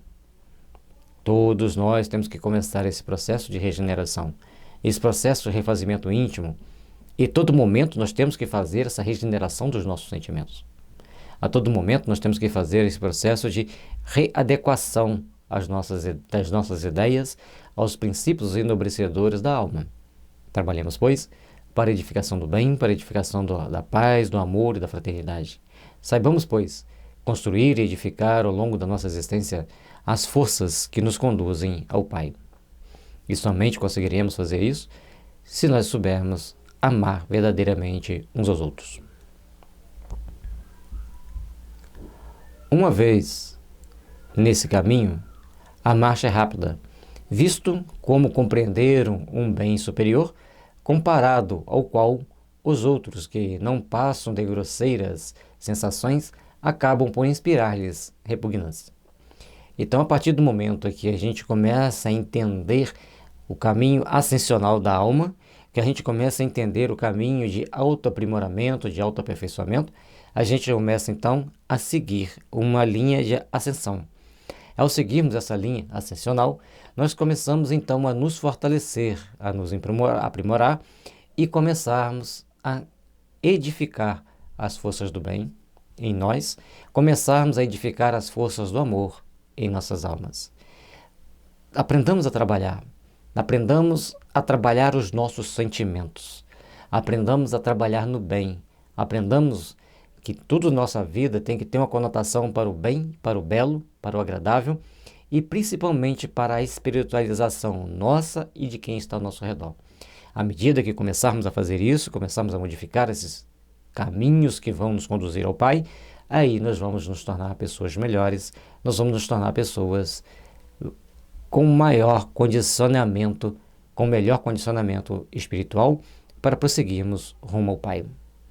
Que a luz da divina paz e do divino amor esteja sempre nos envolvendo, nos iluminando, para que possamos compreender as bênçãos do amor divino e procurarmos construir o nosso íntimo as forças que nos conduzem a Deus. Paz e luz, que as bênçãos do amor estejam sempre presentes em nossos corações. Capítulo 4, Espíritos Sofredores. Pergunta a São Luís: o que devemos entender por trevas em que se acham mergulhadas certas almas sofredoras? Serão as referidas tantas vezes na Escritura? Sim, efetivamente as designadas por Jesus e pelos profetas em referência ao castigo dos maus. Essas trevas, como é? Ele não vê nunca a luz? Ele está realmente num local muito escuro, castigado? Sim e não. De acordo com a situação, de acordo com a condição do espírito, ele vai estar em uma ou noutra condição. Mas há gradações de luz, há gradações de escuridão. Logicamente, porque existem gradações também de castigo, gradações de consciências culpadas. E é por isso, dentro desse conjunto de gradações, que nós começamos a nos impulsionar para realizarmos o bem que estiver em nossas mãos. Mas isso não passava de alegoria destinada a ferir os sentidos materializados dos seus contemporâneos, os quais jamais poderiam compreender a punição de maneira espiritual. Certos espíritos estão imersos em trevas, mas deve-se depreender daí uma verdadeira noite da alma, comparável à obscuridade intelectual do idiota. Então, essa treva é na alma, é a forma dele entender a vida. Mas quando a gente vai estudar os livros do André Luiz, a gente vai vendo que existem espíritos que ficam abaixo da crosta terrestre e, portanto, vai ter muito pouca luminosidade. E também, entre a Terra e nosso lar, entre a superfície da Terra e a cidade de nosso lar, existem várias gradações, onde também existem certas furnas que não existe luz. Então, são muitas as nuances que a gente tem que compreender. A doutrina espírita aqui, Kardec trouxe na época que foi dado conta dos médiuns traduzirem, e os médiuns então passaram para nós aquelas informações que são importantes dentro do nosso processo de crescimento espiritual. Não é uma loucura da alma, porém uma inconsciência daquele e do que o rodeia, a qual se produz quer na presença, quer na ausência da luz material. Então, ele está numa situação meio fora da situação, fora da lógica, fora da órbita natural que ele precisa estar. Então, ele vai ter menos luz, no sentido que nós entendemos a luz. Assim como explicamos, aqueles espíritos que estão abaixo da crosta terrestre, eles vão ter menos luz, porque os raios solares vão penetrar com mais dificuldade para baixo do solo. É principalmente a punição dos que duvidam do seu destino, pois que acreditam em um nada. As aparências desse nada os supliciam, até que a alma, caindo em si, quebra as malhas do enervamento que a prostrava e envolvia. Então, quem não acredita em nada, acha que depois da vida não tem nada, que vai ter o nada, vai estar perdido no labirinto das suas inconsequências, vai estar perdido no mundo onde eles estão imersos. Eles começam a ficar nessa escuridão, nessa situação de não enxergar, até mesmo pela ofuscação do seu poder visual. É uma outra punição. Porque o espírito ele tem a luz própria para poder enxergar, seja no claro ou no escuro. E quando ele está com a consciência entorpecida, ele diminui essa capacidade de percepção, ele também vai se sentir na escuridão. São muitas variáveis, são muitas nuances. Tal qual o homem oprimido por penoso sonhar, luta em dado momento com todo o vigor das suas faculdades contra os terrores que de começo o dominaram. Então, se você está tendo um sonho muito constrangedor, muito assustador, você começa a lutar ferrenhamente para se defender daquele sonho. Você começa a lutar para transcender aquela realidade virtual, que você tem mais ou menos noção que é ritual, mas ela te incomoda. Então, você tem que lutar muito para superar-se. Fazendo isso, você começa então o seu processo de aprimoramento, de melhoria, para sair daquele jogo de força que está lá. Essa comparação é que Kardec trouxe para nós, aliás, São Luís traz para nós, para que a gente possa entender como que nós devemos lutar para nos aprimorar, para nos aperfeiçoar. Esta momentânea redução da alma a um nada fictício e consciente de sua existência é o sentimento mais cruel do que pode imaginar, em razão da aparência de repouso que o acomete. Então ele tem uma aparência de repouso, mas ele não consegue se mover porque ele não acreditava no nada, então ele fica autoanestesiado naquela sensação. É esse repouso forçado, essa nulidade de ser, essa incerteza que eles fazem o suplício. Quem assistiu ao Nosso Lar, viu aqueles espíritos em torno de André Luiz, mais ou menos tem uma ideia do que é isso que ele está dizendo aqui. O filme Nosso Lar tem um trecho que mostra essa abordagem. O aborrecimento que a invade é o mais terrível dos castigos, visto como coisa alguma, percebe em torno nem coisas, nem seres, somente trevas. Em verdade, representa isso tudo para ela. São Luís. Então, tudo aquilo que a pessoa queria, ela começa a ver, perceber em torno de si o nada. E se ela percebe o nada,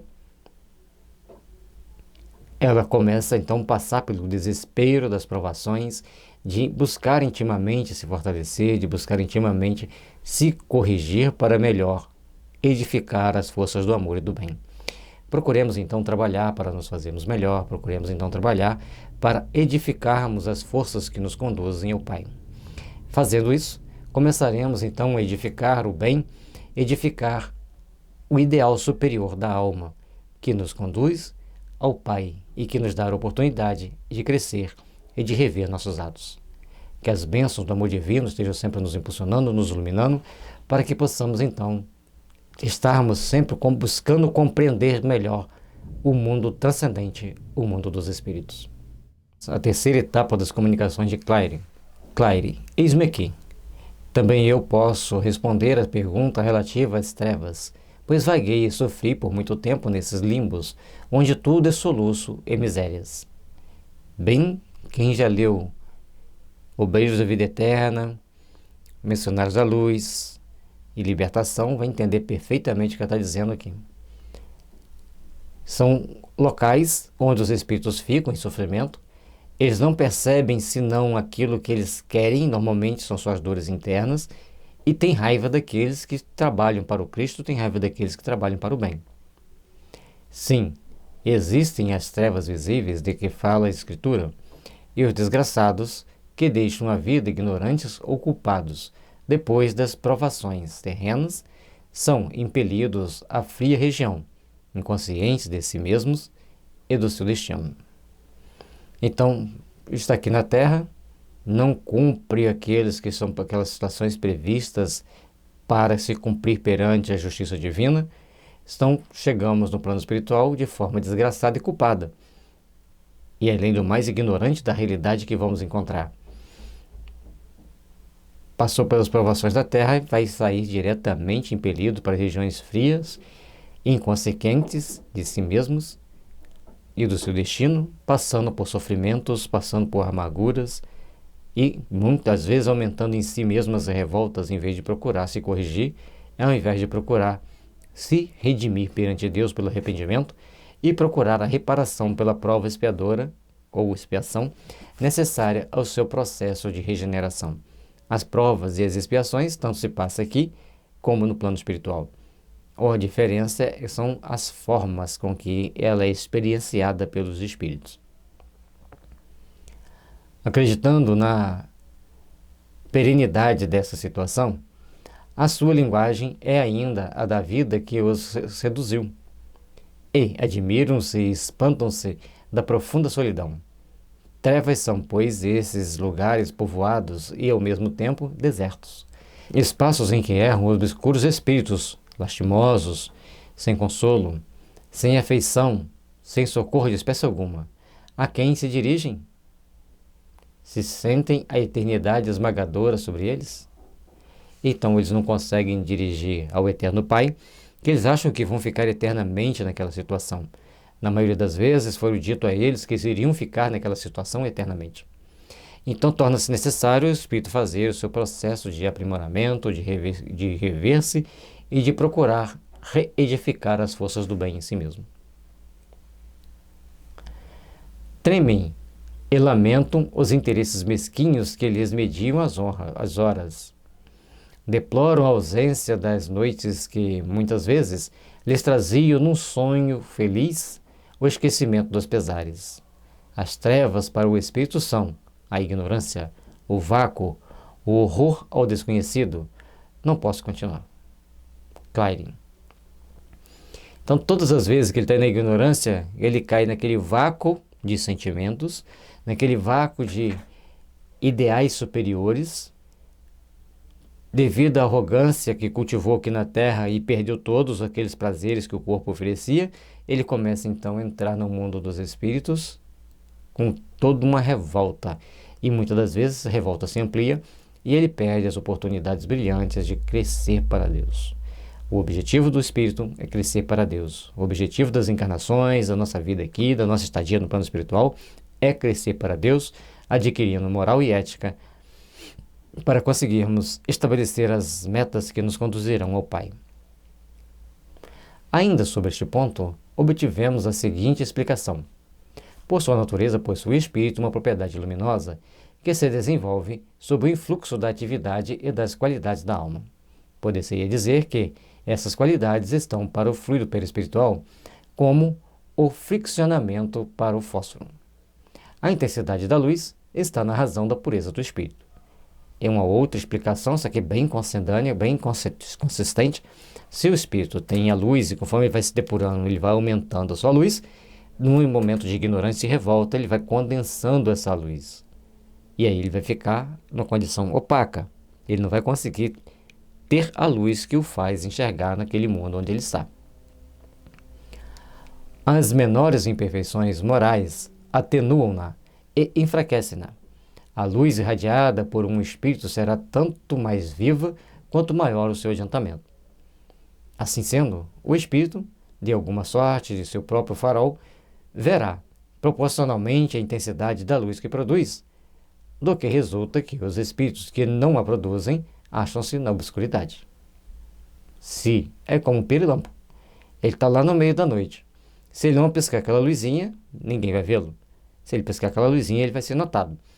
E nós precisamos entender que o espírito, ele vai gerando essa luz, em vez de piscar, ela vai se ampliando, mantendo-se constante.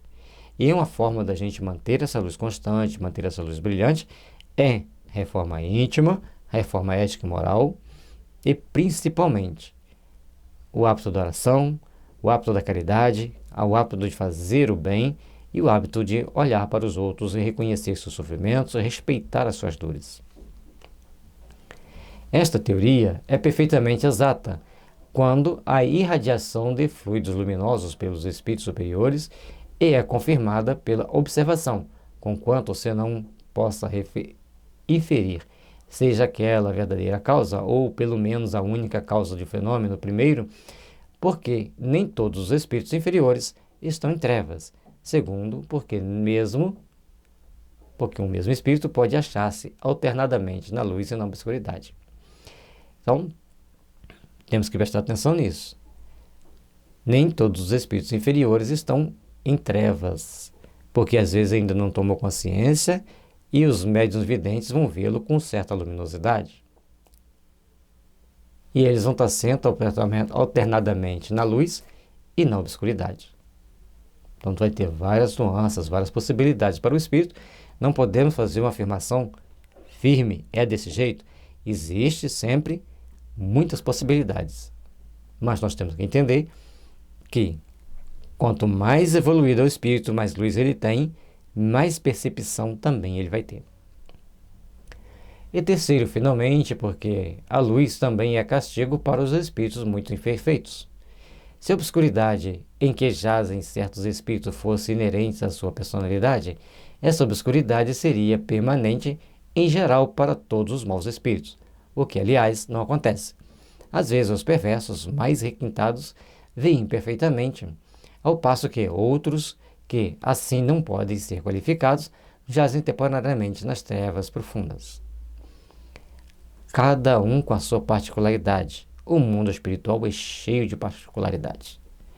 E aí nós vamos começar a raciocinar sobre as situações de cada um, como que cada um reage, como que cada um vivencia a sua vida e como que cada espírito trabalha-se intimamente para edificar o bem, para edificar as forças do amor e para procurar construir intimamente essas forças do amor em si mesmo. Mas enquanto o espírito não toma consciência, ele poderá estar aparentemente na luz. Assim, tudo indica que, independente da luz que lhes é própria, os espíritos recebem uma luz exterior que lhes falta segundo as circunstâncias donde força é concluir que a obscuridade depende de uma causa ou de uma vontade estranha, constituindo punição especial da soberana justiça para casos determinados. Pode ser uma punição receber a luz, que eles muitas das vezes falam que não querem ver aquela luz que está incomodando, que está perseguindo, que está acompanhando ele. E pode ser também punição não ver a luz. Ou seja, o mundo espiritual ele é muito complexo. Ele tem um multiplicador de situações que, a partir de um conjunto de faltas, vai um conjunto ainda maior de situações desses espíritos no plano espiritual, segundo a sua disposição íntima, segundo o seu índice de consciência e segundo as suas possibilidades de entendimento, para que ele possa se recuperar num tempo mais justo. E assim, compreendendo todas essas forças que regem as nossas vidas, que regem nossa existência, nós começaremos então a repensar nossa caminhada aqui na Terra para procurarmos verdadeiramente edificar as forças do bem. Para que a luz do amor esteja sempre presente em nossos corações, trabalhemos unidos ao Evangelho de Jesus, unidos às realizações transcendentes da alma. Paz e luz, que as forças do bem estejam sempre nos envolvendo a todos. O Céu e o Inferno, capítulo 4, segunda parte, Espíritos Sofredores. Pergunta São Luís: qual a causa de a educação moral dos desencarnados ser mais fácil que a dos encarnados? As relações pelo Espiritismo estabelecidas entre homens e espíritos dão aso a que estes últimos se corrijam mais rapidamente sob a influência dos conselhos salutares, mais do que acontece em relação aos encarnados, como se vê na cura das obsessões. Então, isso aqui é muito importante para nós. No tratamento dos processos obsessivos, ao dialogarmos com os espíritos que está momentaneamente preso a um médium, ele vai começar a entender o seu processo, vai começar a sair daquele marasmo, daquele emaranhado de intrigas e começar a se libertar pelo poder da evangelização. E vamos ver as explicações decorrentes que vai ser ampliadas aqui. E um detalhe importante, certa vez atendemos a um espírito que obsediava um amigo nosso que tem paralisia cerebral. E o espírito disse que eles eram uma família de espíritos que obsediavam a família de encarnados, que na próxima encarnação reverteriam. Eles iriam reencarnar e esses espíritos iriam obsediá-los. E nós procuramos conversar com eles, esclarecê-los de que não era por esse caminho, que eles tinham que se libertar pelo poder do perdão, pelo amor que Jesus ensinou. E depois de conversarmos um bom tempo com aqueles espíritos, e com o representante deles, que eram vários, mas um comunicando, então eles compreendem que eles estavam perdendo tempo naquelas ações, seguem o caminho deles, por dentro do processo evolutivo, e, conforme eles mesmos disseram, quebrou-se um ciclo de provas e expiações que já vai facilitar os caminhos redentores para a próxima fase de evolução. É necessário entender esse processo de educação do espírito, que ele, conforme já disse aqui, é mais fácil, é mais prático. Tem-se essa possibilidade de esclarecer o espírito? Vamos esclarecer. Vamos trabalhar a questão da obsessão para que os espíritos possam então serem mais esclarecidos, entender melhor a situação. E lembrando que essa reação dos espíritos se melhorarem tem o médium, o espírito e o meio. E aí tem mais o dialogador, que são importantes. Resposta: Sociedade de Paris. O encarnado, é interessante aqui que ele fez uma pergunta, a pergunta continuou parecendo uma resposta, a gente deu explicação como se fosse uma resposta, mas agora vai vir realmente a resposta de São Luís. Mas de todo jeito aqui ele fez a pergunta deixando uma resposta para, em cima dessa pergunta e dessa resposta, Kardec tinha essa característica, ele fazia uma pergunta, isso aqui eu já sei, eu quero que amplie esses conhecimentos para mim. O encarnado, em virtude da própria natureza, está numa luta incessante devido aos elementos contrários, de que se compõem e que devem conduzi-lo ao seu fim providencial, reagindo um sobre o outro. Estão encarnados, o espírito reage sobre a matéria reage sobre o espírito. Hoje nós temos a epigenética para nos mostrar as intrincadas relações e reações que existem de A para B e de B para A. A matéria facilmente sofre o predomínio de um fluido exterior. Se a alma, com todo o poder moral de que é capaz, não reagir, deixar-se-á dominar pelo intermediário do seu corpo, seguindo o impulso das influências perversas que o rodeiam. E isso com facilidade tanto maior quanto os invisíveis que a subjugavam. Atacam, de preferência, os pontos mais vulneráveis às tendências para a paixão dominante. Então, os espíritos que estão no mundo espiritual, no mundo transcendente, eles começam então a vir para um ataque, vir para uma ação sobre nós. E nós precisamos então estarmos bem atentos, bem firmes no nosso ponto de vista, na nossa forma de entender, para começarmos a nos impulsionar para as realizações da alma, para as realizações superiores do espírito. À medida que a gente vai contrabalançando essas forças e temos força para superar o espírito obsessor, a gente vence. Se a gente não tem, ele nos vence. Por isso é importante, mas quando eles não conseguem nos vencer, eles vão atacando-nos pelas berdadas, pelas bordas, perante amigos, perante vizinhos que não gostam muito da gente, ou seja, eles vão procurando meios de minar as nossas boas reações para nos evoluir, para evoluirmos. E criando esses obstáculos, tentam travar o nosso processo evolutivo, as nossas conquistas espirituais. Ao chegar nas reuniões mediúnicas, esses espíritos, então, ao serem confrontados com a realidade transcendente da vida, mostra-se para eles que é bem preferível fazer o bem. Outro tanto se não dá com os desencarnados que, posto sob a influência semimaterial, não se compara por seu estado ao encarnado. O respeito humano, tão preponderante no homem, não existe para aquele, e só este pensamento é bastante para compeli-lo a não resistir longamente às razões que o próprio interesse lhe aponta como boas. Quando o espírito está desencarnado, ele vai tentar ver as coisas do seu ponto de vista. E ao ser esclarecido, ele começa então a procurar entender pelo prisma muito maior do Evangelho. Então, nós seres humanos, qual que a gente respeita? A gente tem que respeitar certas leis, certas regras, mas o espírito liberto do corpo físico, ele não tem essa preocupação. E muitas das vezes ele não tem esse respeito, a menos que exista uma proteção com ascensão moral sobre aquele espírito.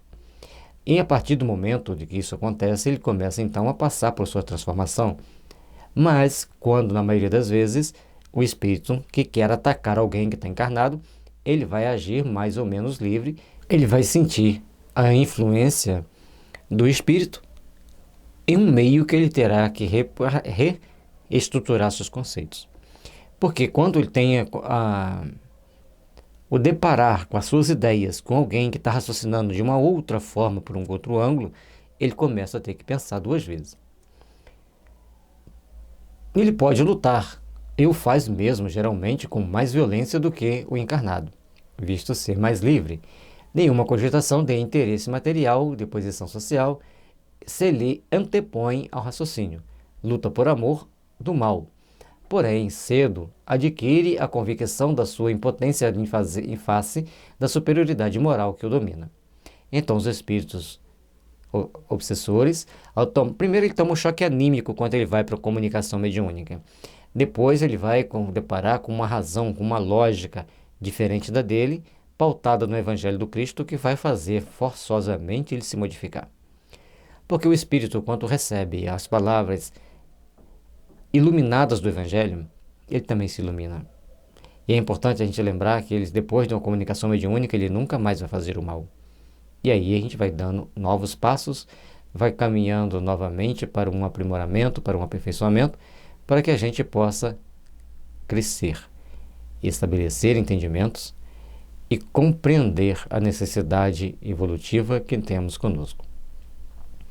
A perspectiva de melhor futuro lhe é mais acessível, por se reconhecer na mesma vida em que se deve completar esse futuro. E essa visão não se turva no turbilhão dos prazeres humanos. Em uma palavra, a independência da carne é que facilita a conversão, principalmente quando se tem adquirido um tal ou qual desenvolvimento pelas provações cumpridas.